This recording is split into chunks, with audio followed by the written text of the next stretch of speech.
जब प्रथम बार हम नाम दीक्षा लेते हैं तो हम लोग जो है नादान होते हैं, अबोध बच्चे होते हैं। मालिक को भी पता है इस बात का।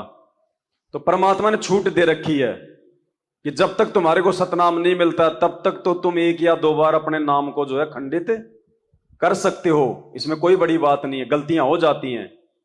सतनाम मिलने के बाद में भी एक दो बार की गलती माफ है। बार बार अगर नाम खंड करके आ जाओगे कि जी मेरा नाम खंड हो गया, मेरा नाम खंड हो गया, फिर परमात्मा ध्यान देना बंद कर देगा। और वर्तमान में हमें परमात्मा ने जिस स्टेज पे लाके खड़ा कर दिया साध संगति में,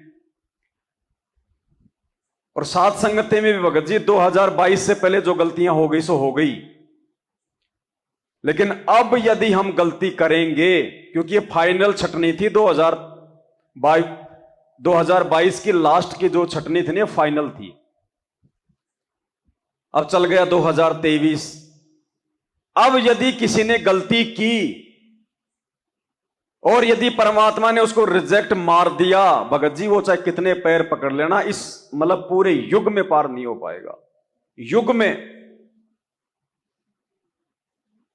अब ये लास्ट है चांस, क्योंकि ये मौका नहीं मिलता हर आत्माओं को, ये मौका नहीं मिलता। लाखों भगत हैं गुरु जी के, लाखों आत्माएं हैं। मालिक ने उनकी बुद्धि क्यों नहीं ऑन कर रखी, तुम्हारी ऑन करके साथ संगति में क्यों बैठा दिया? तुम्हें क्यों हर बात का पता चल रहा है? तुम्हें क्यों अपने गुरु में भगवान दिखाई दे रहा है? यह विशेष मेहर है, और इस मेहर को बना के रखना है तो मर्यादा में रहना पड़ेगा। जरा से भी त्रुटि यदि हमने अब कर दी और यदि परमात्मा ने हमारे को अपने दिल से उतार दिया, भगत जी फिर मौका नहीं मिलेगा पूरे युग में।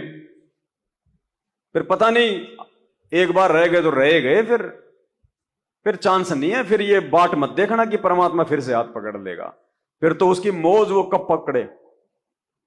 लेकिन फिर हम कितने दुखी हो जाएंगे। अरे 650 साल पहले भी तो परमात्मा मिले थे, और मालिक ने क्या कहा कि तुम्हारे मानव जन्म होते आ रहे हैं। अरे मानव जन्म प्राप्त करके भी हम कितने सुखी हैं, देख लो। आज नाम लेके भी सुखी नहीं है। मां के गर्भ में पड़ेंगे, अगर चलो परमात्मा 84 में नहीं जाने देगा, लेकिन मां, भाई मां के पेट में तो आओगे अगर मानव जन्म भी लोगे तो सबसे बड़ा जो नरक है वो मां का पेट है। 9 महीने, ऊपर को पैर नीचे को सिर। और गुरुजी कहते हैं 100 वर्ष किसी आदमी की उम्र हो और 100 साल तक उसको कोढ़ लग जाए, कोढ़ से भयंकर रोग नहीं होता। मवाद निकले, मक्खियां भिन भिनाए, पीड़ा हो, जो है बदबू आए, दर्द हो। कहते हैं 100 साल की किसी की उम्र और 100 साल तक उसको कोढ़ का रोग हो जाए, उससे कई गुना ज्यादा दुख ये प्राणी 9 महीने मां के पेट में भोगता है। सबसे बड़ा नरक है। और फिर मां के पेट से बाहर आने के बाद फिर दुख।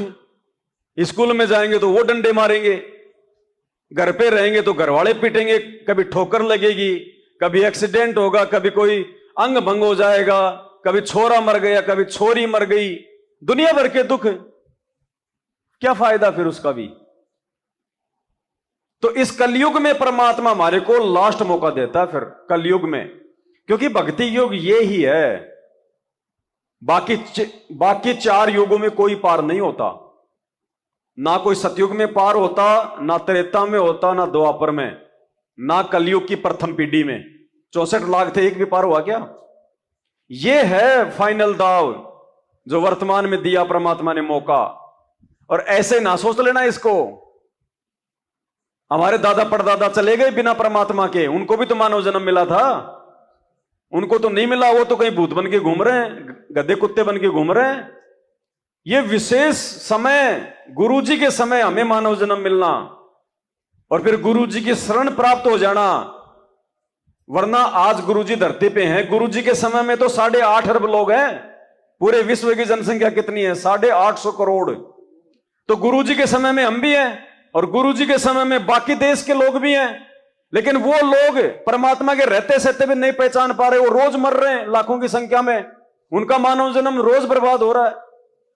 तो ये कोई सौभाग्य है कि मालिक ने हमें हिंदुस्तान में जन्म दिया और हिंदुस्तान में खुद परमात्मा आ गया और हमें अपनी शरण में ले लिया और साध संगति से जोड़ दिया, अच्छे बुरे की पहचान करवा दी। इस स्टेज पे आके यदि हम मर्यादा तोड़ेंगे, कोई गलती करेंगे मन कर्म वचन से, और यदि परमात्मा ने दिल से उतार दिया, भाई फिर वापस वही बैठाएगा दिल में, हम नहीं बैठ सकते अपनी तरफ से। तो बहुत सावधानियां रखने की जरूरत है भगत जी। इस समय ये मजाक का समय नहीं चल रहा। परमात्मा ने 4 युग तक आप और हमारे लिए लोगों की गालियां खाई हैं, मार सही है, डंडे खाए। 4 युगों तक परमात्मा अपने आप को भड़वा कहलाता है, गुंडा कहलाता है, वामदेव कहलाता है। कभी राजा की मार खाता है तो कभी पुलिस वालों की मार खाता है। 650 साल पहले 52 प्रकार की यातनाएं दी गई भगवान को। क्यों भाई? उसका क्या बिगड़ रहा था? वो तो आप और हमारे लिए भटक रहा है ना। और आज गुरु जी का क्या स्वार्थ है भाई? गुरु जी का क्या स्वार्थ है? वो तो परमार्थ के लिए निस्वार्थ भाव से ये त्याग कर रहे हैं आप और हमारे लिए, और हम आंख बंद करके बैठे हैं, गफलत में बैठे हैं, कोई होश ही नहीं है क्या कर रहे हैं, क्या वचन है, क्या सत्संग है, क्या ज्ञान दिया गुरुजी ने, गुरुजी क्यों इतना दुख उठा रहे हैं हमारे लिए, हमें कोई खैर खबर ही नहीं है। तो यदि परमात्मा ने दिल से उतार दिया भाई, दोबारा मौका नहीं मिलेगा। ये भाई बंधु रिश्तेदार, ये भगत भाई, गुरु का परिवार, ये 4 दिन के हैं, ये आगे नहीं आएंगे। जब ये खुद हमारे से पहले गधे बन के खड़े होंगे कुमार के नीचे, हमारा क्या बचाव कर लेंगे भाई? इसलिए भाई ज्ञान समझ में आ गया, फुल टू फुल मर्यादा हर प्रकार से। और वो ही नहीं जो गुरुजी ने बता दी। अब सत्संग सुन सुन के हमने खुद भी सावधान होना पड़ेगा। कदम कदम पे मर्यादा है, कदम कदम पे नियम है। ये ना सोचना कि 11 नियम गुरुजी ने दे दिए और बाद में 34 नियम दे दिए सतनाम के समय। नहीं, वो तो कुछ भी नहीं है। जैसे जैसे ज्ञान समझ में आता चला जाएगा, वैसे वैसे हर एक चीज नियम है। बोलने में, चलने में, उठने में, बैठने में, देखने में, हर चीज में नियम है। भगत में जगत में अंतर दिखाई देना चाहिए। लोग ये देखें कि यार ये क्या है, ये क्या है। और हम भी जगत वालों के इतने बन ठन के ऐसे रहे, सज धज के, ना बोलने का तरीका, ना उठने बैठने का तरीका, ऐसे लोगों से मिल रहे हैं, हाथ मिला रहे हैं, दांत निकाल रहे हैं, वो चुटकुले सुना रहे हैं, हम सुन रहे हैं, हम हंस रहे हैं। हम भगत नहीं है। फिर इन सब क्रियाओं से अंतर्यामी गुरुदेव के जो है वो दिल पे चोट पहुंचती है, क्योंकि उसको देखने की जरूरत नहीं, वो अंतर्यामी है। वो इसी घट में बैठा रहता है, वो गधे के घट में भी बैठा है, वो इंसान के भी बैठा है, सारी क्रिया देखता रहता है। इसलिए मालिक कहते हैं जिन बातों से गुरु दुख पावे उन बातों को। तो अब भगत जी मौका नहीं मिलेगा वरना। और देखो सब पार नहीं हुआ करते, कोई विशेष आत्माएं होती हैं। और ये मौका दिया परमात्मा ने हमें साथ संगति से जोड़ के।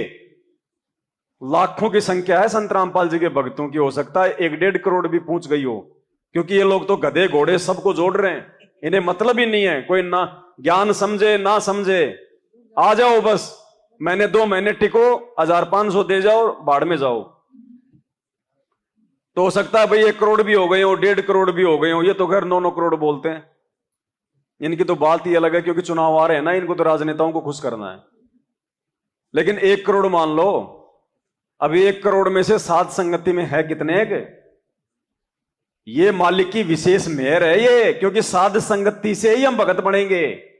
साध संगति से ही परमात्मा सतलोक के लिए आत्माओं को छांटेगा। अब ये हमारे ऊपर है भाई, हमारे में से कितने लोग चाहते हैं कि हम जाएं सतलोक। अब ये हमारे ऊपर है। मालिक ने तो हमारे को इस ट्रेनिंग सेंटर में लाके छोड़ दिया। अब कौन कौन जो है सही तरीके से ट्रेनिंग करके पास होना चाहता है, ये भगत के ऊपर है। जबरदस्ती हाथ पकड़ के नहीं ले जाएगा परमात्मा। देखा देखी में नहीं चलेगा अब बिल्कुल भी। उसको भगवान को दिखाने की जरूरत नहीं है भगत जी, वो अंदर से जानता है कि हम कितने भगत हैं। बस उसी अनुसार वो अपना काम करेगा। बाकी कोई गलत कर रहा है तो गुरु आके ये नहीं कहेगा कि तू गलत कर रहा है। कोई बहुत अच्छा कर रहा है तो गुरु जी आके ये नहीं कहेगा कि भाई तू बहुत अच्छा कर रहा है, बिल्कुल नहीं कहेगा। जो जैसा करेगा, जिसने जैसा ज्ञान को समझा है, गुरु को समझा है, समय आने पे गुरु हाथ पकड़ के अपने आप ले जाएगा, किसी को दिखा के नहीं ले जाएगा।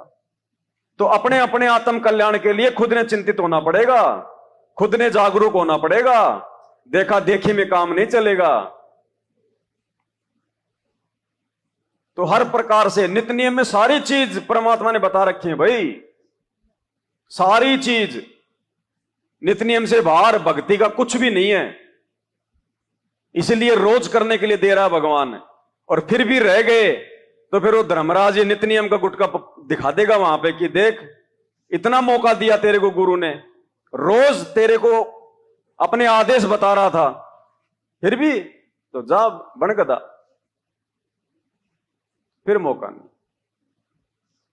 तो एक दूसरे को देख के मत चलो बिल्कुल भी, कौन क्या कर रहा है। अभी तो ऐसा है, किसी भगत ने को थोड़ा सा बोल दिया और फिर उसे बोलना बंद कर दिया, मुंह फुला लिया। ये भक्तों के लक्षण नहीं है। दूसरा भगत तो गोबर खाएगा, लेकिन आपने क्या खाना है, आपको गुरुजी ने क्या खाने के लिए कहा है, अब वो देखना है। एक शत्रु एक मित्र है, भूल पड़ी रे प्राण, यम की नगरी जाएगा, निंदा बिंदा छोड़ दे, संतन स्यों कर प्रीत, राग द्वेष बड़े रोग हैं। तो दूसरा भगत क्या कर रहा है, वो बहन क्या कर रही है, उसने मेरे को पिछली बार सात संगति में ये बोल दिया, अब बोल दिया तो बोल दिया, वो तो लाख बार बोलेगी, उसे तो काल बुलवाएगा। और गुरु तेरी परीक्षा ले रहा है, तू भी उसके जैसी हो रही है, तो तू भी जा बाढ़ में, गुरु कुछ नहीं कहेगा फिर। तो भाई अपना आत्म कल्याण करवाना है, दूसरे को देख के मत चलो। भगत को देख के भी चलोगे तो मार खा जाओगे। कोई कुएं में पड़ रहा है तो उसको पड़ने दो, तुमने क्या करना है, तुमने कुएं से बाहर निकलना है। तुम्हें नहीं समझ में आ रहा वो भगत, उसके विचार समझ में नहीं आ रहे, तो बोलना छोड़ो ना, बंद करो। क्यों उसके पीछे लग रहे हो, उसके कर्म उस पे छोड़ो, तुम आगे बढ़ो। अब जहां बैठोगे उस भगत की बात करोगे 20 बार, ये नहीं चलेगा। देखो अपनी गाड़ी चोर के ले गए भगत जी, दास ने कभी वीडियो में जिक्र किया, खाली एक बार वीडियो बना दिया, क्योंकि सार्वजनिक गाड़ी थी, सार्वजनिक सबको बताना जरूरी था। उसके बाद आपने मेरे मुंह से कभी सुना जिक्र उस गाड़ी का, या उस भगत का नाम सुना आपने कभी? भाई उसके कर्म उसके साथ में, हमने क्या करना है, ये मेरी भी तो परीक्षा थी, उसकी भी परीक्षा थी। अब मैं उसी को लेके बैठ जाऊं, और जब हमने उन चीजों को छोड़ दिया, जब हम गुरुजी के वचन पे चले कि जो तो को काटा बोवे वाको बो तू फूल, तो भगवान ने उससे भी अच्छी गाड़ी और दिला दी, जो है 15 दिन में ही। हमारा क्या बिगड़ गया भाई? तो मालिक के अगर वचन पे चलेंगे तो परमात्मा साथ है। दया पर पिता परमेश्वर जी की। बंदी छोड़ सतगुरु रामपाल जी भगवान की जय हो। बंदी छोड़ सतगुरु रामपाल जी भगवान की जय। बंदी छोड़ सतगुरु रामपाल जी भगवान की जय हो।